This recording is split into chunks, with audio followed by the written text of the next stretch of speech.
తెలంగాణలో ఎంసెట్ ప్రారంభమైంది. ఇంజనీరింగ్ విభాగానికి పరీక్ష జరుగుతోంది. ఇవాళ, రేపు, ఎల్లుండి 3 సెషన్స్లో పరీక్షలు నిర్వహించనున్నారు. ఉదయం సెషన్ 9 గంటల నుంచి 12 గంటల వరకు, మధ్యాహ్నం సెషన్ 3 గంటల నుంచి 6 గంటల వరకు జరగనుంది. తెలంగాణలో 89, ఏపీలో 19 కేంద్రాలను ఏర్పాటు చేశారు. మొత్తం 1,72,00,000 మంది విద్యార్థులు దరఖాస్తు చేసుకున్నారు. ప్రతి సెషన్లో దాదాపు 29,000 మంది విద్యార్థులు పరీక్షలు రాయనున్నారు.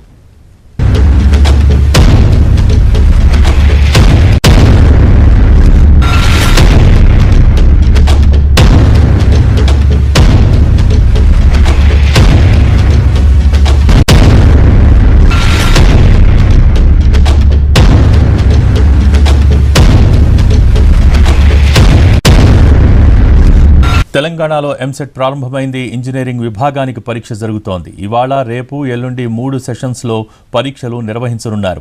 ఉదయం సెషన్ 9 గంటల నుంచి 12 గంటల వరకు, మధ్యాహ్నం సెషన్ 3 గంటల నుంచి 6 గంటల వరకు జరగనుంది. తెలంగాణలో 89, ఏపీలో 19 కేంద్రాలను ఏర్పాటు చేశారు. మొత్తం 1,72,00,000 మంది విద్యార్థులు దరఖాస్తు చేసుకున్నారు. ప్రతి సెషన్లో దాదాపు 29,000 మంది విద్యార్థులు పరీక్షలు రాయనున్నారు.